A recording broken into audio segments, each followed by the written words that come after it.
Genesis chapter 28, verse 18 to 22. Ito po ay magmumula sa wikang Tagalog.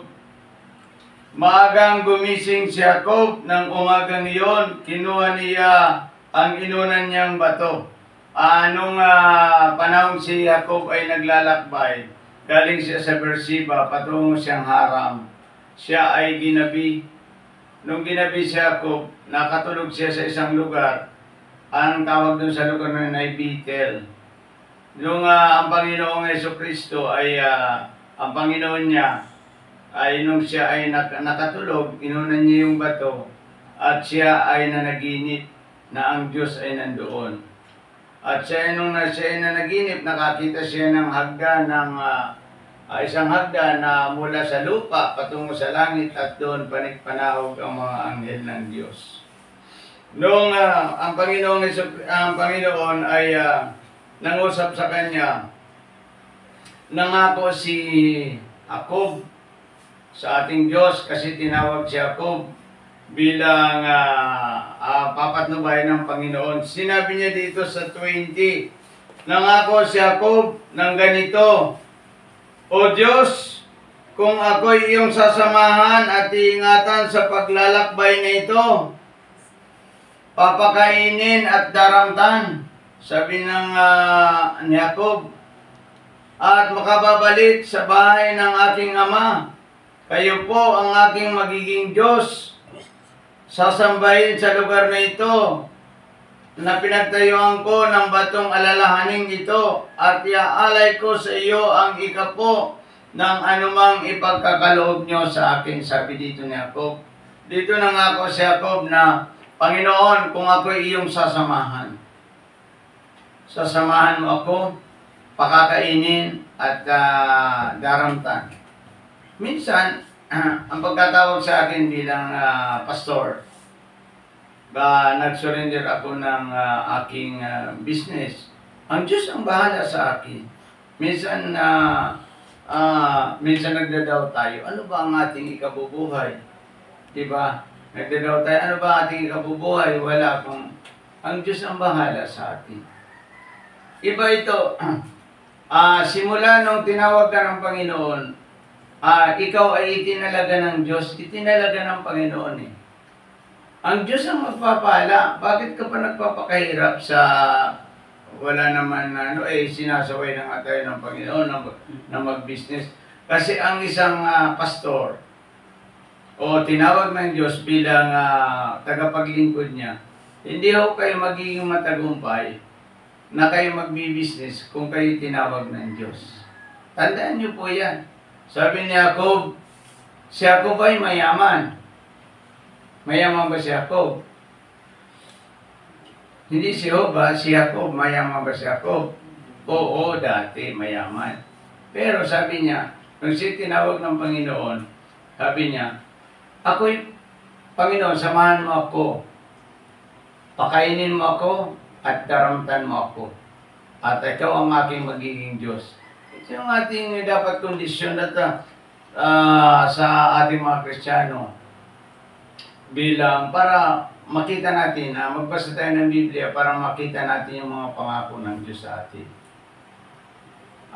Pagka nakakita kayo ng mensahe na ganito, tatandaan nyo sa inyong Biblia para mayroon kayong babalikan pa. Purihin ang Panginoon, na nangako ang Diyos, sabi niya, na ikay aking sasamahan.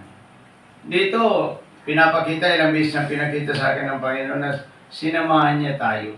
Hindi ako nagdadoubt eh. Hindi ako nag-aalinlangan sa ano man ipapakain sa akin ng Panginoon. Ang Diyos ay gumawa ng langit at ang lupa at ang lahat ng mga bagay na ito ay sa Kanya ito. Ba't ka huwag kang mag-alinlangan? Sa Kanya ito. Kaya purihin natin ang Panginoon ngayong gabing ito. Sapagkat ang Diyos ay umaga, ngayong umaga, purihin natin ang Panginoon. Sapagkat ngayong umaga ito, sabi ni David, ay sabi ni Jacob, ay ganito ang sabi ni Jacob. Nangako si Jacob ng ganito, O Diyos, kung ako iyong sasamahan, inyong iingatan sa paglalakbay na ito, pakakainin at daramtan. Ikaw po ang aking magiging Diyos. Masasambahin dito sa lupain ito. Yan ang kondisyon ng Diyos. Kung sasamahan niya tayo, tinawag niya tayo. Kung sasamahan tayo ng Diyos, iingatan, siya ang ating magiging Diyos. Diba? Ang maganda dito, tinawag ka ng Panginoon. Huwag kang mag-alala. Huwag kang mag-alala. Tinawag ka nga ng Diyos. Tinawag ka ng Panginoon. Palalakasin, sabi dito, tingnan mo, sabi ni Jacob, kung ako'y sasamahan ninyo at iingatan, at sa paglalakbay na ito, pakakainin at daramtan. Pakakainin, sabi niya, pakakainin niyo po ako at daramtan. Kayo po ang aking magiging Diyos. Yan. Yan ang pangako ng Panginoon, pangako ni Jacob na Panginoon, nandito ako. Ikaw na ang bahala sa akin. Yan ang dapat natin prayer. Yan ang dapat natin prayer. Tinawag tayo ng Diyos, ang Diyos ang bahala sa atin. Si Elias, napunta sa, nung naghirap noon ng bansang Israel, napunta siya sa bundok. Ang naghatid sa kanya ng pagkain ng uwak. Maraming gagamitin ang Diyos para sa iyo. Huwag kang mag-alala. Minsan, bumabalik ka doon sa napapagod ka, nagagawa ka ng ganito, na hindi naman yan ang pinapagawa sa iyo ng Panginoon. Si Pedro, nung namatay ang Panginoong Jesucristo sa krus, bumalik siya sa pangingisda, pero hindi na siya nakahuli. Tandaan niyo yan. Sa isang pastor, ay hindi dapat naghahanap buhay ang pastor, kundi ito ay umaasa sa Diyos bilang lingkod ng Diyos. Yan. Umasa tayo sa ating Panginoon. Maraming mga, si Pastor Boy Limusinero, napaaral niya ang kanyang mga anak. Hindi lang basta napaaral, kundi sila yung mga nakapagtapos. Yung kanyang panganay naging engineer sa Japan. Mayamang-mayaman. Nakapagtapos dahil lamang sa kanyang paglilingkod sa Diyos. Si Kuya Ral, sino ang ating pinupuntahan ngayon, doktor? Si Dr. Melvin. Doktor ng mga pastor, si Melvin. Siya ay pinatapos ng Diyos sa kanyang pag-aaral. Yung dalawa niyang kapatid na doktor din, ay pinatapos ng Diyos sa kanyang pag-aaral. Si Pastor Ralph ay isa lamang siyang pastor, ordinary pastor.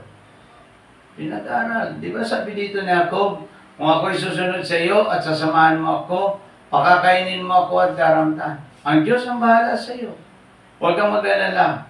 Let not your hearts be troubled. Believe in God. Huwag kang mag-alala. Isa natutrouble sa ating mga puso at kaisipan. Huwag kang mag-alala. Kung ang Diyos na gumawa ng langit, ang iyong pinaglilingkuran, ang Diyos ang bahala sa iyo. Yun ay sabi ng Genesis chapter 28, verse 18 to 22, na kapag pinaglingkuran mo ang Diyos ang magpapakain sa iyo at magdaramit sa iyo.